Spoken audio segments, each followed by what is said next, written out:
We are gifted tonight to have one of the most important, impactful leaders in the Jewish world on our bima. Rabbi Gilad Kariv is not a stranger to Central Synagogue. He has been here before. He is a dear friend of our clergy, our community, our movement. This is the first time that Rabbi Kariv is going to be on our bima since he has become elected to the Knesset. He is the first Reform rabbi ever to be in the Israeli Knesset. He is a Reform Jew from an early age, grew up, became a lawyer as well as a rabbi, and went on to lead our movement, first leading the Israeli Religious Action Center and then leading the entire Israeli movement for progressive Judaism. And in his time, the Reform movement really grew and took hold in so many ways. I remember when he said he was going to run for Knesset. Didn't work the first time, but he kept at it. And there was the question, what is a rabbi doing in politics? Well, when you have a country that does not separate church and state, in some ways, the ways that you can most effectively advocate for our Jewish values, the Jewish values that he stands for with us of democracy and egalitarianism and pluralism and dignity of every person, well, in many ways, the best way that you can make an impact in Israel is through the government, and that is exactly what he has done. And when he first came in under the Labor Party, he had an incredibly consequential role leading a legal and I can't remember the official title of it, Gilad, I forget, but everyone was afraid of him because he had a lot of power with legal rules and all of that, given his training as a lawyer. He has been incredibly effective in the Knesset, advocating for our values, and he is a person who is able to make bridges and relationships with people from many different parties and across the aisle. So I can't imagine a better representative of what Reform Judaism is in all of Israel, but also for all of us in the world, and we are deeply grateful to have you with us tonight, Rabbi Kariv.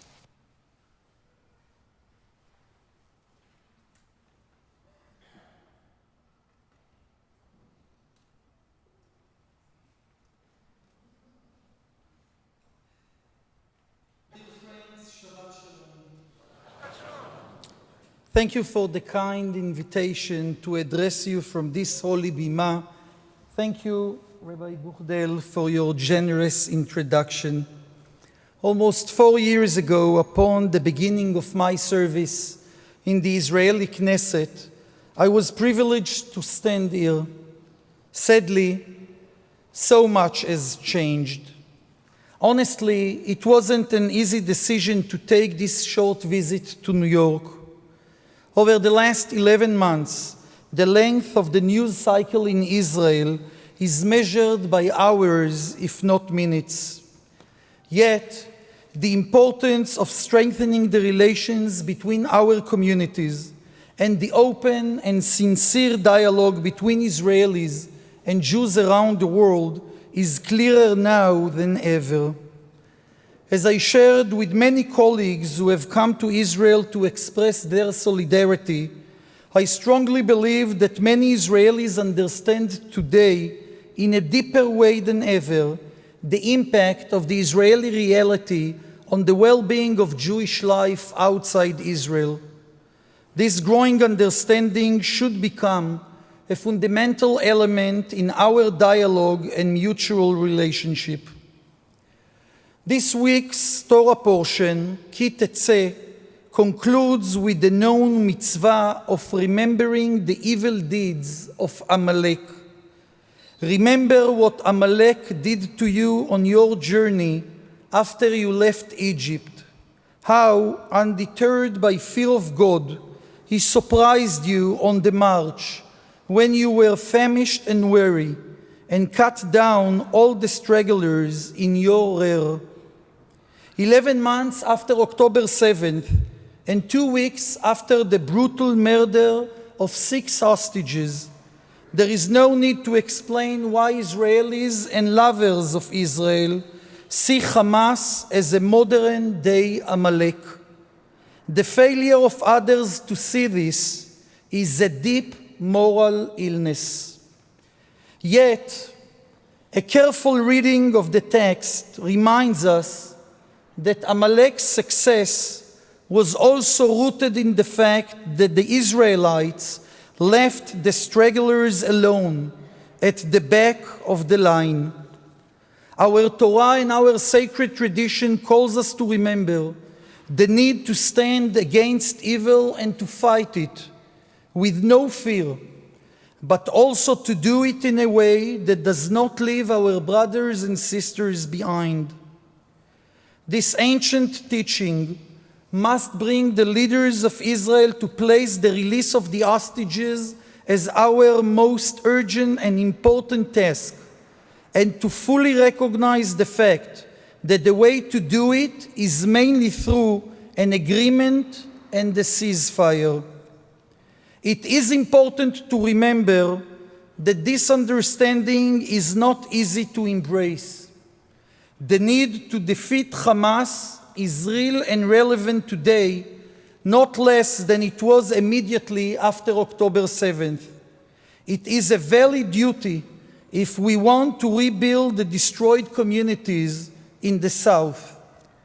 It is also valid if we believe that in the long run, there is no other alternative than carefully and thoughtfully renew a political dialogue with the more moderate Palestinian leadership. Any long-term achievement of Hamas works directly against this need. Yet, the urgent need to bring back the hostages should lead us to take the bold decision to do our best and to take calculated risks to reach a second deal. This is the demand of families of the hostages. This is the demand of their communities. This is the expectation of hundreds of thousands of Israelis that will fill the streets tomorrow evening again. And according to all polls, this is what the majority of Israelis expect our leaders to do. Together with the sacred duty of bringing home our suffering brothers and sisters, addressing the commandment to remember Amalek's evil deeds and abolish its memory, we are called to re-establish another important duty. Many Hasidic commentaries suggest that this mitzvah calls us also to protect our individual and collective souls from any signs of Amalek's behavior, to set a clear boundary between our code of thinking and conduct and its evil ways. The need to reach an agreement and a ceasefire is rooted first and foremost in the need to bring back our hostages, but it also connected to our duty not to ignore the humanitarian situation in Gaza and not to ignore the number of civilian casualties and the level of destruction. Our grief and rage are more than legitimate. The fear of allowing Hamas and its allies to gain any sense of achievement is well-founded. We cannot and we should not ignore those feelings. But at the same time, we must not forget the need not to allow those feelings to take from us our sensitivity to human life and suffer. It's a moral, sacred duty, but not less, it is also a fundamental element of our resilience as a nation, our inner strength, and our ability to keep our rightful place among the free, advanced, and democratic nations of the world. It is not a surprise that those who oppose Israel's right to defend itself and even to exist deny the role this moral sensitivity played in the history of Israel and Zionism. It is also not a surprise that those Israeli political and religious forces who oppose the democratic values and character of our state identify this sensitivity and moral standard as naive and anti-patriotic.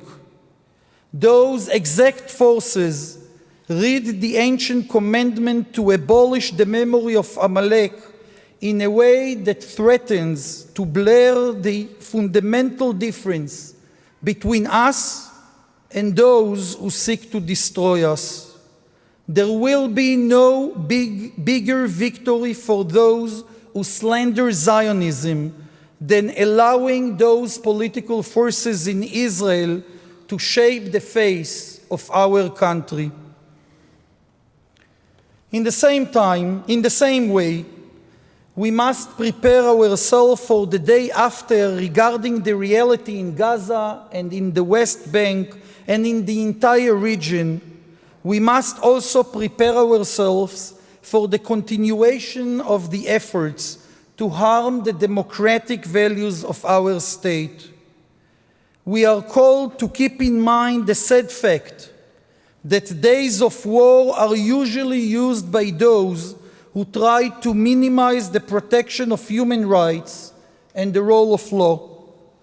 The massive democratic protest that continued for 9 months with no breaks before October 7th is soiled proof of the strength of the Israeli democratic camp.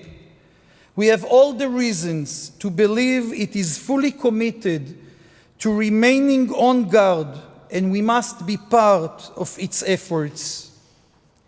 During those months of protest, the Israel Movement for Reform and Progressive Judaism marched under the slogan, "In the name of Judaism, we will protect our democracy."